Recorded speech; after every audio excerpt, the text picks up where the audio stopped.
안녕하세요. 참 시간이 빨리 갑니다. 벌써 목요일 아침이네요.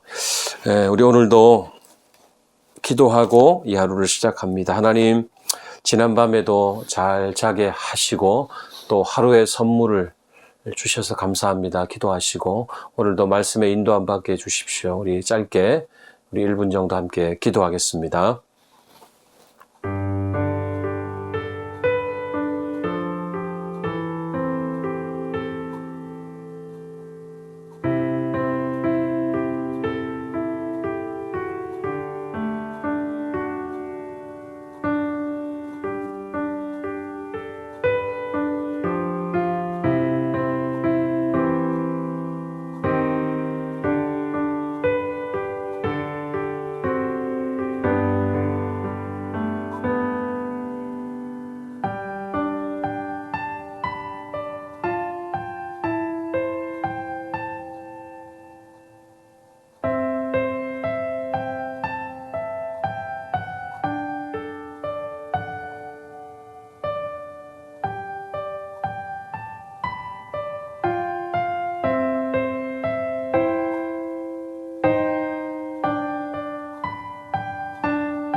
예수님의 이름으로 기도하옵나이다. 아멘. 네, 3월 4일 목요일 아침에 우리에게 주시는 말씀은 누가복음 16장 19절에서 31절까지 말씀입니다. 123쪽에 있습니다. 누가복음 16장 19절에서 31절까지 말씀입니다. 저는 오늘 말씀의 제목을 어떻게 하면 돌이킬까? 그러니까 좀 간절한 제목입니다. 어떻게 하면 돌이킬까? 그런 제목 가지고 말씀을 한번 봅니다. 자, 16장 19절에서 31절까지 말씀 천천히 합독하겠습니다. 한 부자가 있어 자색 옷과 고운 베옷을 입고 날마다 호화롭게 즐기더라. 그런데 나사로라 이름하는 한 거지가 헌데투성이로 그의 대문 앞에 버려진 채 그 부자의 상에서 떨어지는 것으로 배불리려 하매 심지어 개들이 와서 그 헌데를 핥더라. 이에 그 거지가 죽어 천사들에게 받들려 아브라함의 품에 들어가고 부자도 죽어 장사되매 그가 음부에서 고통 중에 눈을 들어 멀리 아브라함과 그의 품에 있는 나사로를 보고 불러 이르되 아버지 아브라함이여 나를 긍휼히 여기사 나사로를 보내어 그 손가락 끝에 물을 찍어 내 혀를 서늘하게 하소서. 내가 이 불꽃 가운데서 괴로워하나이다. 아브라함이 이르되 예, 너는 살았을 때에 좋은 것을 받았고 나사로는 고난을 받았으니 이것을 기억하라. 이제 그는 여기서 위로를 받고 너는 괴로움을 받느니라. 그뿐 아니라 너희와 우리 사이에 큰 구렁텅이가 놓여 있어 여기서 너희에게 건너가고자 하되 갈 수 없고 거기서 우리에게 건너올 수도 없게 하였느니라. 이르되 그러면 아버지여 구하노니 나사로를 내 아버지의 집에 보내소서. 내 형제 5이 있으니 그들에게 증언하게 하여 그들로 이 고통받는 곳에 오지 않게 하소서. 아브라함이 이르되 그들에게 모세와 선지자들이 있으니 그들에게 들을지니라. 이르되 그렇지 아니하니이다. 아버지 아브라함이여 만일 죽은 자에게서 그들에게 가는 자가 있으면 회개하리이다. 이르되 모세와 선지자들에게 듣지 아니하면 비록 죽은 자 가운데서 살아나는 자가 있을지라도 권함을 받지 아니하리라 하였다 하시니라. 아멘. 네, 아마 이 본문 말씀은 우리 어릴 때 교회 다니신 분이라면은 인형극 할 때 꼭 빼먹지 않고 상영되었던 그런 장면입니다. 자, 우리는 이 비유를 통해서 부자가 왜 지옥에 갔고 또 나사로는 어쩌다 천국에 갔는지 그 이유를 잘 알 수는 없습니다. 그냥 가난한 사람은 무조건 천국에 가고 부유한 사람은 무조건 지옥에 가는 것입니까? 그것도 아니잖아요. 다만 추측해 보기로는 살아생전에 이 부자는 하나님이 허락하신 그 풍족한 생활 속에서도 매일 잔치를 벌이면서 그렇게 풍족하게 살았으면서도 정작 자기 집 앞에서 굶주림과 질병으로 죽어가던 거린을 외면한 것, 그것에 대한 어떤 그런 심판이 아닌가 하는 생각이 듭니다. 이 부자가 나사로의 이름을 알지 않습니까? 그것을 보면 나사로의 존재를 오랜 시간 보고 있었지만은 도움의 손길을 펼치지 않았다는 것, 우리가 짐작해 볼 수가 있겠습니다.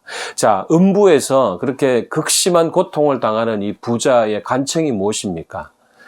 나사로를 다시 살려보내서 그 남아있는 자기 형제들에게 좀 찾아가게 해달라. 그러면 그들은 자기처럼 살지 않고 회개해서 베풀며 살 것이다. 뭐 이런 이야기를 요청하는 거죠. 자, 그런데 아브라함은 소용없을 거라고 단언합니다. 왜냐하면 숨 돌릴 틈 없이 일에 쫓기고 더 많은 부를 축적하며 살고 있을 그들은 죽은 사람이 다시 살아나서 자기들에게 닥쳐질 미래에 대해서 말해준다 한들 그들은 듣지 않을 것이다. 그렇게 아브라함이 이야기를 합니다. 여러분, 우리는 이 본문 말씀을 생태적 관점에서 좀 볼 필요가 있겠다는 생각 듭니다.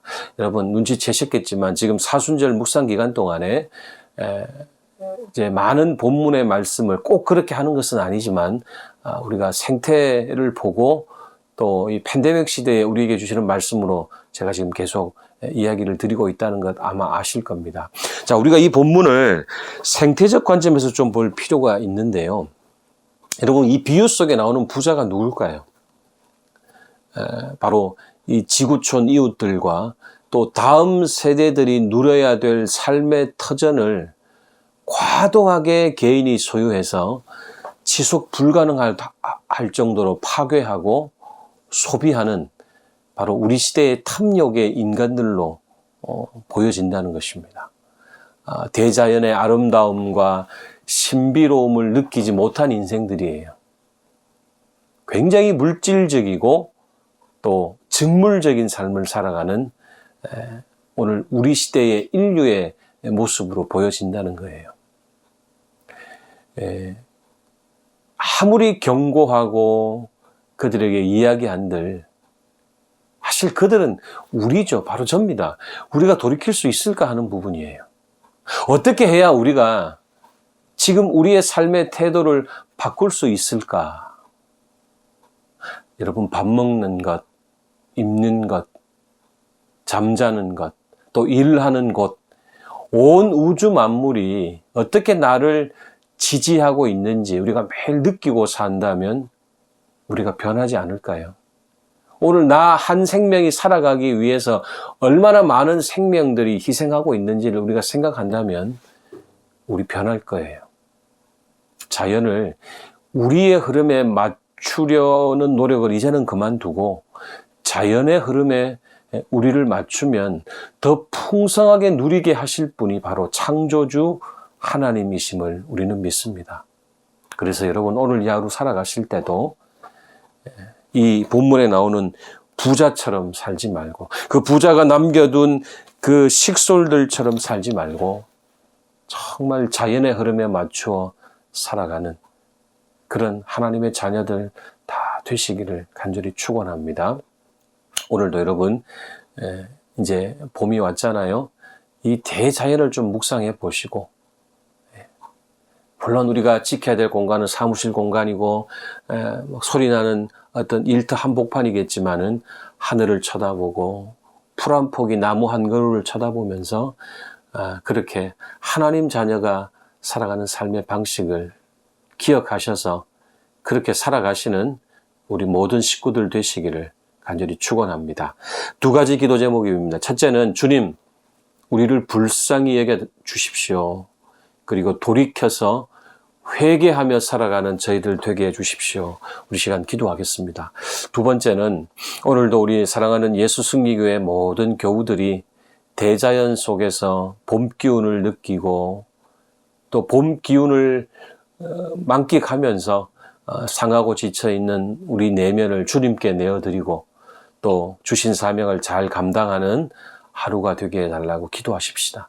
그리고 우리의 기도를 기다리고 있는 환우들, 또 주변의 형제 자매들 이름 불러가며 기도하시고, 우리 계속해서 오늘 목요일인데요. 일회용 물품 쓰지 않는 거 우리 노력해 주시길 바랍니다. 기도하겠습니다.